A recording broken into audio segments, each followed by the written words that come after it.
안녕하세요. 림쌤의 10분 역사에 오신 걸 환영합니다. 저는 여러분의 역사학습 가이드 림쌤입니다. 오늘은 보다 빠른 한능검 총정리 개항기로 돌아왔습니다. 이 개항기가 또 내용이 좀 많으니까요. 바로 시작해 볼게요. 개항기는 1863년 흥선대원군 시기부터 시작됩니다. 흥선대원군은 철종 다음으로 왕위에 오른 고종의 아버지로 어린 아들을 대신해 약 10년간 조선을 통치했습니다. 사실 흥선대원군이 집권하기 전 조선은 세도정치로 나라가 혼란한 상황이었고 대외적으로는 통상수교를 요구하는 이양선이 심심찮게 출몰하고 있던 시기였습니다. 이러한 때 정권을 잡은 흥선대원군은 먼저 왕권 강화를 위해 안동김씨 세력을 숙청하고 비변사를 폐지했으며 의정부와 삼군부의 기능을 부활시켰습니다. 또 법전인 대전회통과 육전조례를 편찬했고요. 당시 폐단이 극심했던 서원과 명예 황제를 모셨던 만동묘를 철폐했습니다.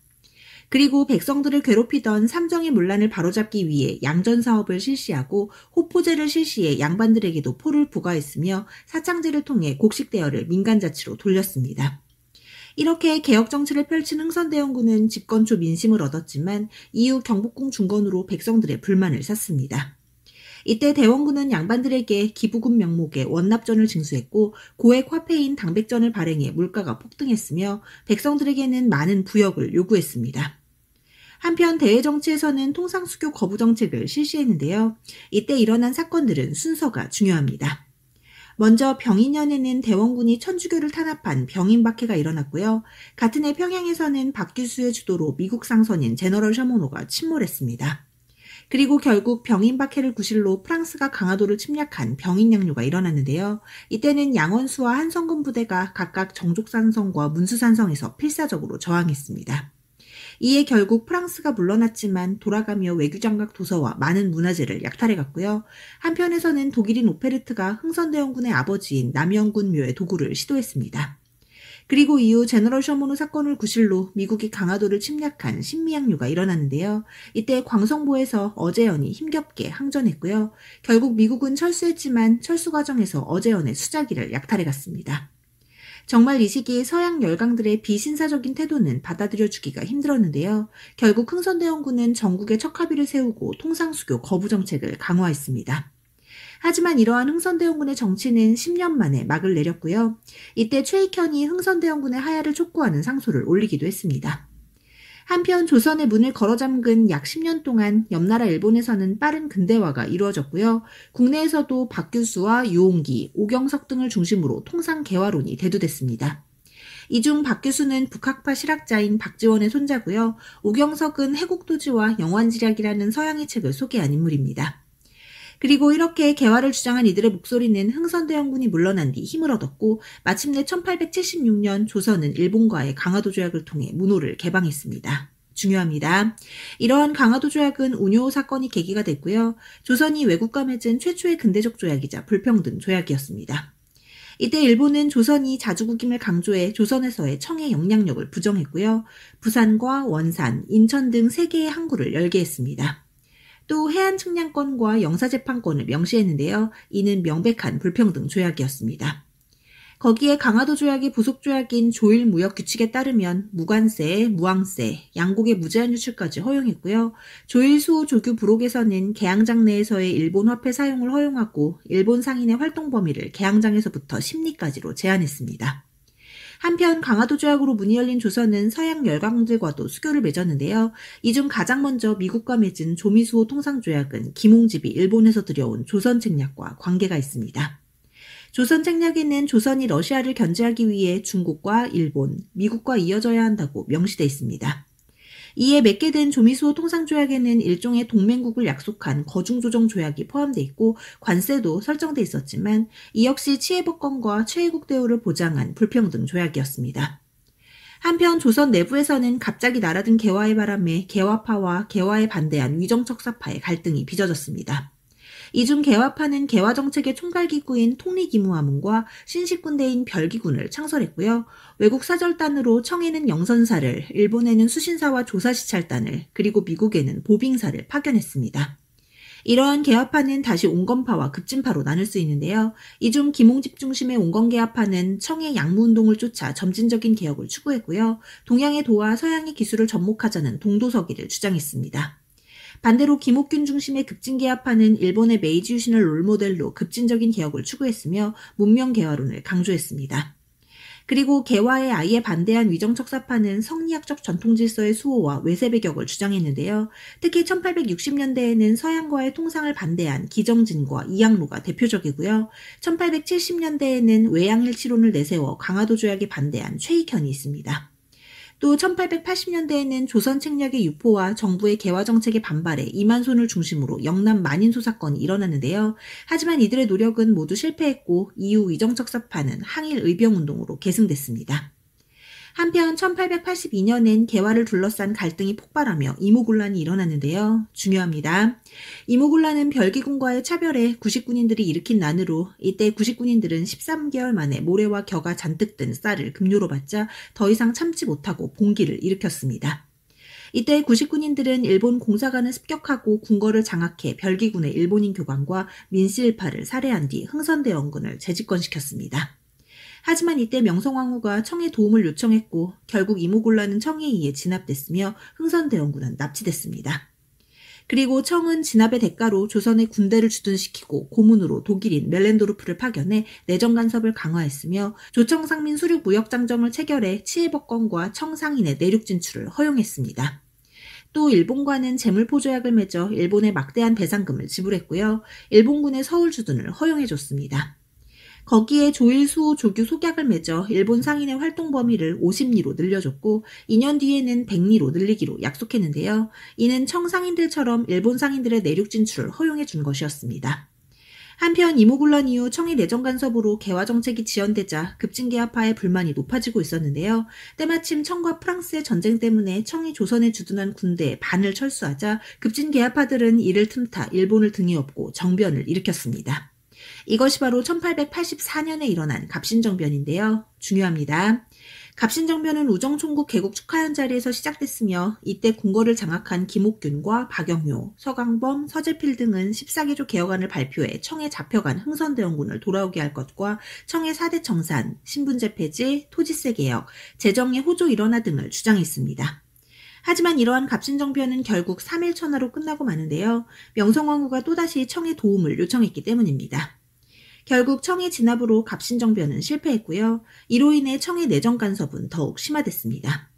또한 일본과는 한성조약을 맺어 일본에 막대한 배상금을 지불했고요. 청과 일본은 텐진조약을 맺어 조선에 주둔한 양국의 군대를 철수하고 향후 조선의 군대를 파병할 시 상대국에 통보할 것을 약속했습니다. 이렇게 갑신정변의 실패 후 조선에서는 거문도 사건이 일어났는데요. 이는 영국이 조선에 대한 러시아의 영향력이 커질 것을 염려해 거문도를 불법 점령한 사건입니다. 이처럼 조선을 둘러싼 열강의 대립이 점점 심해지자 육일준과 독일인 부들러는 한반도 중립화론을 주장하기도 했습니다.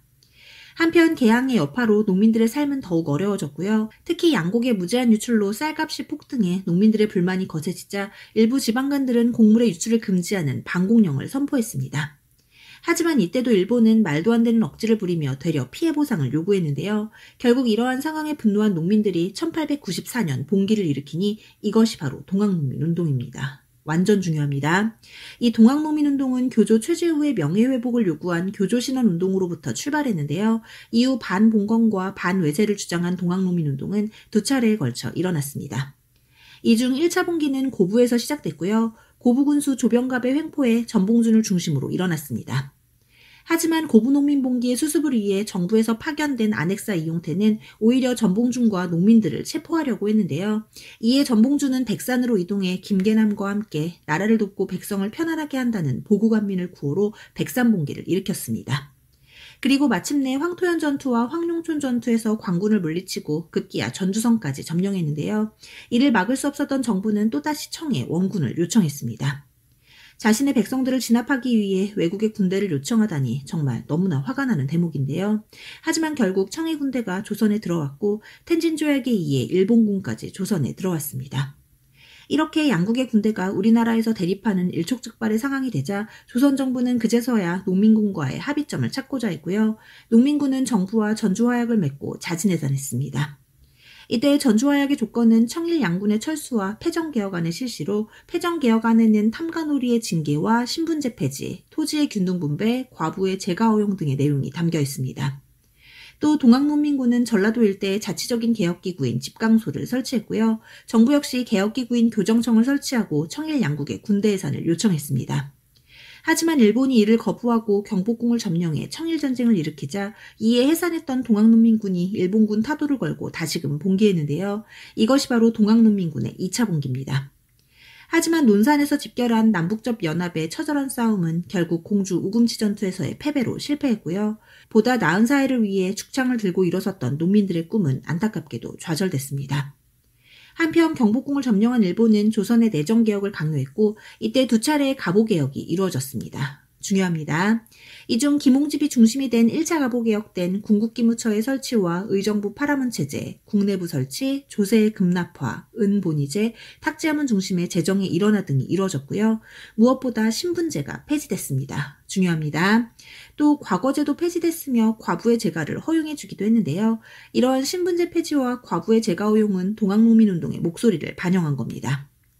한편 청일전쟁에서 승기를 잡은 일본이 본격적으로 개혁에 간섭해 박영유, 김홍집, 연립내각의 2차 가보개혁이 진행됐고요. 고종은 일본에 의해 홍범 14조를 반포했습니다.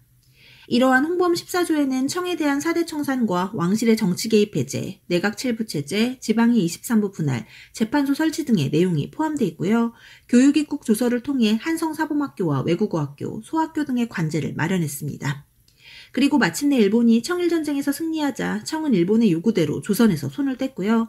시모노세키 조약을 통해 일본에 랴오둥반도를 넘겨줬습니다. 그러자 이를 지켜보던 러시아가 프랑스, 독일과 함께 일본에 제동을 걸었는데요. 이를 삼국간섭이라고 합니다. 그리고 이러한 삼국간섭에 결국 일본이 랴오둥반도를 토해내자 명성황후는 발빠르게 칠러 정책을 펼쳤고요. 일본은 이러한 명성황후를 잔혹하게 살해했습니다. 이것이 바로 1895년에 일어난 을미사변이고요.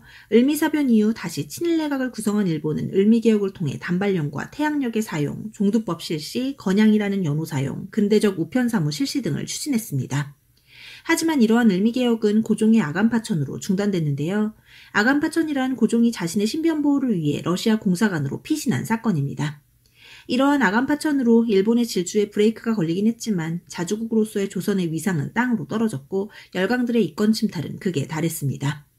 그리고 이러한 혼란한 상황에서 미국으로 망명했던 서재필이 귀국해 독립신문을 창간하고 독립협회를 조직했는데요. 중요합니다. 이러한 독립협회는 자주독립의 상징인 독립문과 독립관을 세우고 민중계몽을 위한 토론회와 연설회를 개최했는데요. 이 중 특히 만민공동회는 러시아의 저령도 조차 요구를 좌절시키고 한러은행 역시 폐쇄시켰습니다. 거기에 정부 대신인 박정향과 윤추호 등이 참여한 관민공동회에서는 헌의육조를 발표해 입헌군주제와 근대적 의회 설립, 탁지부의 재정 일원화, 피고의 인권 존중 등을 주장했습니다. 하지만 이러한 독립협회의 활동을 견제한 보수 세력은 독립협회가 황제권을 위협한다며 모함했고 고종은 결국 보부상단체인 황국협회와 군대까지 동원해 독립협회를 해산시켰습니다. 사실 러시아 공사관으로 피신을 갔던 고종은 독립협회를 비롯한 여론의 요구에 아간파천 후 약 1년 만에 경운궁으로 황궁했고요. 황궁 후 광무라는 새로운 연호로 황제의 나라 대한제국을 선포했습니다. 그리고 독립협회를 해산시킨 뒤 대한국 국제를 반포하고 구본 신참을 원칙으로 광무개혁을 단행했습니다. 중요합니다. 이러한 광무개혁에는 최고 군통수기관인 원수부의 설치와 무관학교 설립, 양전사업, 지계 발급 등의 내용이 들어있는데요. 특히 토지소유권 증명서인 지계를 발급해 근대적 토지소유권을 확립했다는 걸 잘 기억해두세요. 이 밖에도 상공업 진흥정책으로 상공학교와 기술학교를 설립하고 서양의 기술을 적극적으로 도입해 전화와 전차 등 새로운 문물을 받아들였습니다. 이처럼 광무개혁은 산업과 교육, 근대적 시설면에서 나름 성과를 보였지만 황실 중심의 개혁으로 민권을 보장하진 못했습니다. 사실 이러한 광무개혁이 가능했던 건 한반도의 주도권을 두고 러시아와 일본이 팽팽히 맞서고 있었기 때문인데요. 1904년 일어난 러일전쟁으로 이러한 균형도 깨지게 됩니다. 이 러일전쟁은 일본이 일으켰는데요. 이때 일본은 대한제국을 압박해 한일 의정서를 체결하고 전쟁에 필요한 한반도의 영토를 군용지로 마음대로 사용했습니다. 그리고 일본이 러일전쟁에서 어느 정도 승기를 잡자 대한제국과 1차 한일협약을 맺어 외교와 재정 분야에 고문을 두었는데요. 이때 외교 고문이 스티븐스고요. 재정 고문은 메가타였습니다. 그리고 이 메가타가 화폐 정리 사업을 통해 당시 대한제국의 화폐인 백동화를 일본 제1은행권으로 교체했고요. 화폐를 만들던 전왕국을 폐지하고 금본위제를 실시했으며 화폐 정리 사업에 필요한 자금을 일본에게 빌리게 해 대한제국에 막대한 빚을 지웠습니다. 이러한 가운데 결국 러일 전쟁은 일본의 승리로 끝났고 일본은 한반도를 독차지하기 위해 미국과는 가스라테프트 밀약을 맺고 영국과는 2차 영일 동맹을 그리고 러시아와는 포츠머스 조약을 맺었습니다. 그리고 1905년 일본은 대한제국과 강제로 을사늑약을 맺었는데요. 이러한 을사늑약은 대한제국의 황제였던 고종의 동의가 없는 일방적인 늑약이었습니다. 하지만 이완용을 비롯한 5명의 을사오적에 의해 결국 우리의 외교권이 박탈되고 통감부가 설치됐는데요. 이때 등장한 제1대 통감이 바로 이토 히로부미입니다.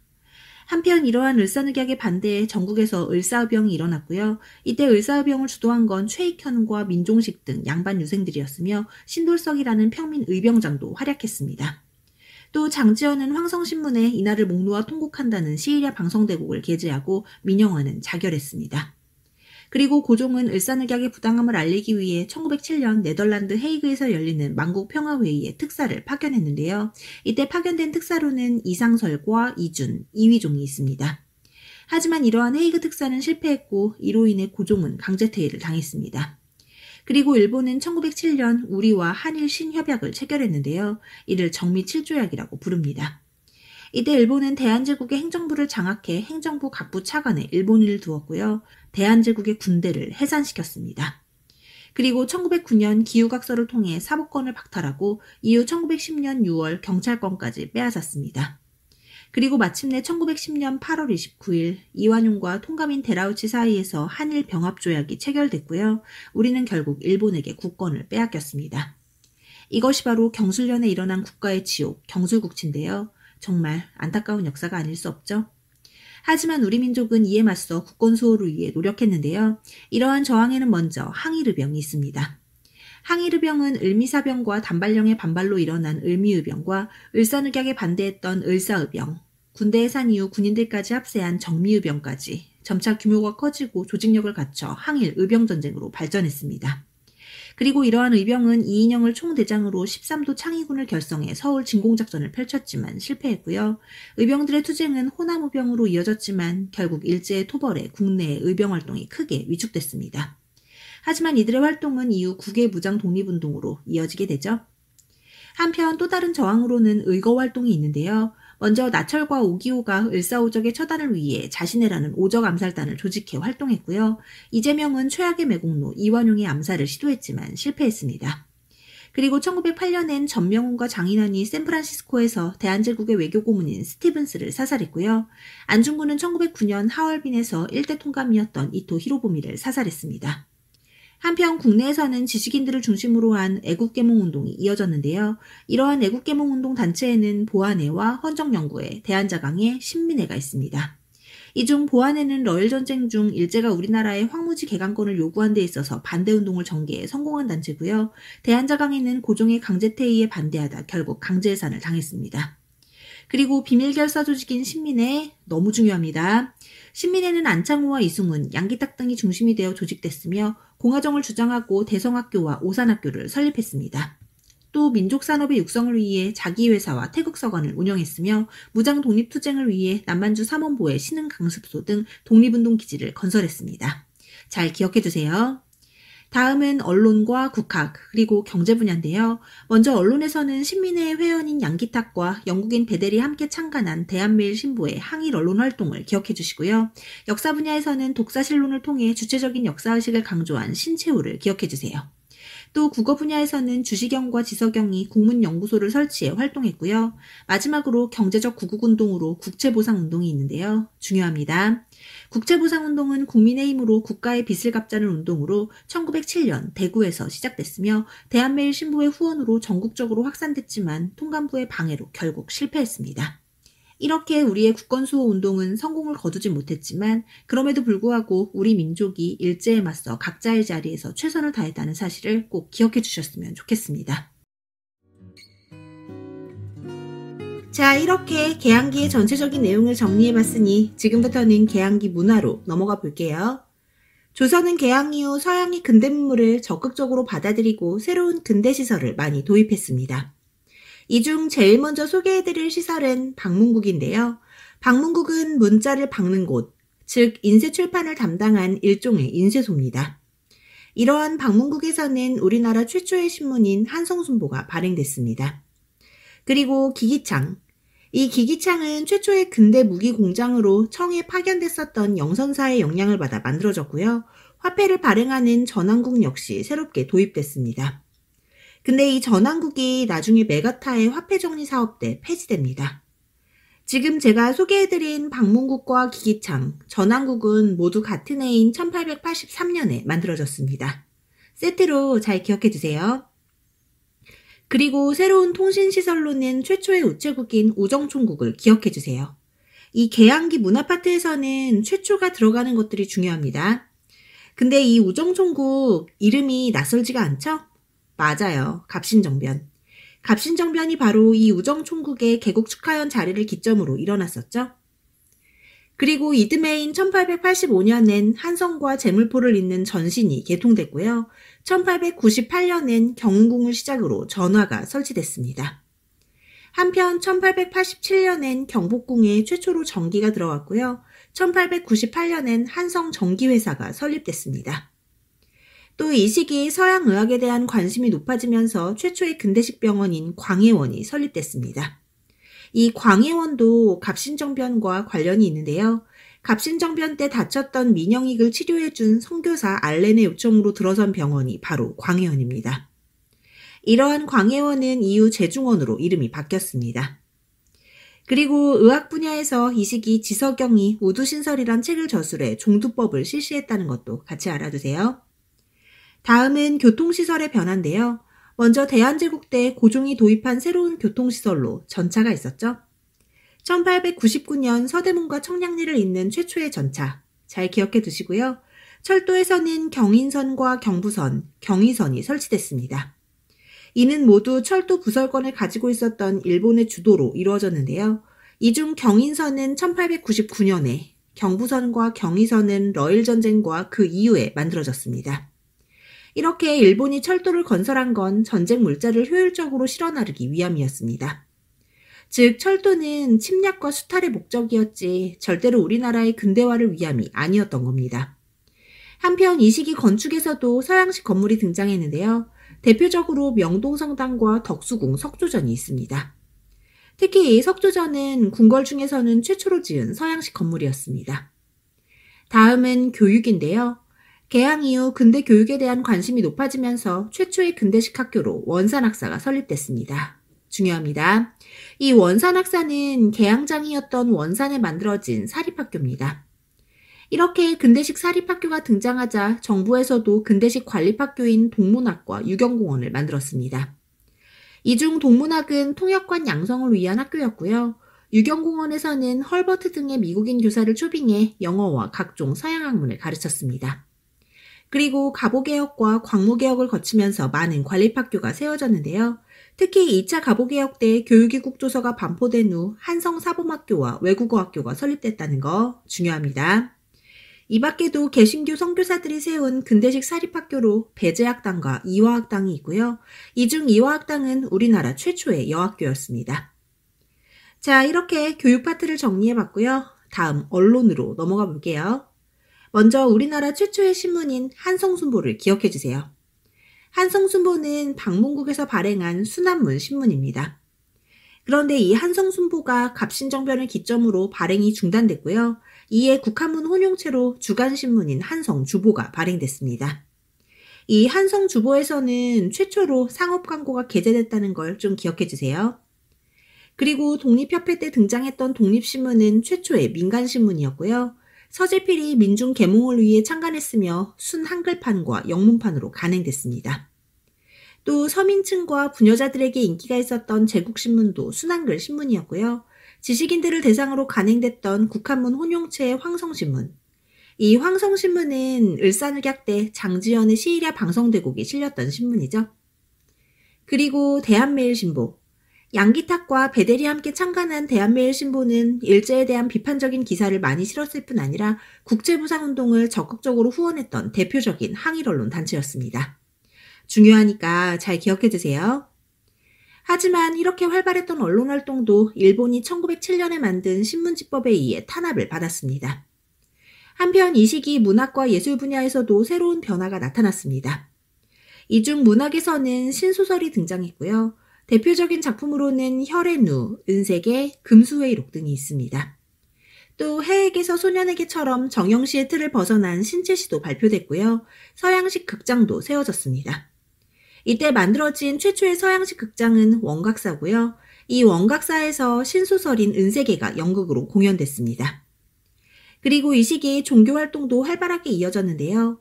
먼저 동학인 천도교는 손병희의 주도로 활발히 활동했고요. 만세보라는 신문을 간행했습니다. 또 나철과 오기호가 단군 신앙을 중심으로 대종교를 창시했는데요. 이 대종교는 이후 국외무장 독립운동으로 이어집니다. 또 유교에서는 박은식이 실천적 유교 정신인 유교 구신론을 주장했고요. 불교에서는 한용운이 조선 불교 유신론을 집필했습니다. 그리고 1886년 조푸수호 통상조약으로 인해 포교의 자유가 허락된 천주교는 고아원과 양로원을 설립해 활동했고요. 개신교 역시 선교를 목적으로 학교와 병원 등을 설립했습니다. 그리고 이 시기 국외 이민자도 생기기 시작했는데요. 가장 먼저 합법적인 이민이 허용된 곳은 바로 하와이입니다. 그리고 이후 미국과 멕시코 등으로 이주한 한국인들은 한인사회를 형성해 이후 한국의 독립운동을 지원했습니다. 이러한 이민자들 사이에서는 사진을 보고 결혼하는 사진결혼 풍속이 생겼는데요. 오직 사진 한 장만 들고 먼 타국으로의 이주를 결심하는 걸 보면 이 당시 국내에서의 삶이 정말 힘들었다는 사실을 유추할 수 있겠죠? 이렇게 개항기 문화에 대해 정리해봤고요. 마지막으로 독도와 간도까지 정리해볼게요. 독도는 분명 우리의 영토지만 일본은 지금도 독도의 영유권을 주장하고 있습니다. 하지만 세종실록 지리지나 동국여지 승남 등 역사적 기록을 살펴보면 독도는 분명한 우리의 영토로 기록돼 있습니다. 또 조선 숙종 때는 안용복이란 인물이 일본에 건너가 독도가 우리 영토임을 확인받았고요. 대한제국 때 고종은 대한제국 칙령 제41호를 반포해 울릉도와 독도에 대한 영유권을 확실히 했습니다. 하지만 어이없게도 일본은 러일전쟁이 한창이던 1905년 독도의 군사적 가치를 깨닫고는 돌연 시마네온 곳이 제40호를 발표해 독도를 불법적으로 본인들 영토로 편입시켰습니다. 그리고 지금까지 독도의 영유권을 주장하고 있는데요. 이들의 억지 주장에 맞서려면 이러한 사실을 우리가 잘 알고 있어야겠죠? 그럼 다음으로 넘어가 잃어버린 땅 간도에 대해 살펴볼게요. 이 간도도 사실 우리 영토였어요. 처음부터 그랬던 건 아니었지만 조선 후기 함경도 지역에 많은 사람들이 북간도에 정착하는 경우가 많아져 조선과 청 사이에 갈등이 생기자 조선과 청은 숙종 때 백두산 정계비를 세워 양국 간의 국경을 정했습니다. 이 백두산 정계비에 명시되어 있는 조선과 청의 경계는 서쪽은 압록강, 동쪽은 토문강이었습니다. 그러니 당연히 북간도는 조선의 영토였겠죠? 하지만 청은 벼랑간, 토문강이 두만강이라고 우기며 북간도 지역의 영유권을 주장하고 나섰습니다. 그러자 대한제국은 이에 대항해 간도를 함경도의 행정구역으로 편입시키고 간도관리사로 이범윤을 파견했습니다만 이후 대한제국의 외교권을 박탈한 일본은 대한제국의 동의 없이 청과 간도협약을 맺어 간도를 청에게 넘겨줬습니다. 이에 결국 우리는 간도를 빼앗겼고 간도에 살던 우리 민족은 조선족으로 전락했습니다. 조선족이란 표현 많이 들어보셨죠? 연변에서 온 조선족이다, 이런 표현 들어보신 적 있으실 텐데요.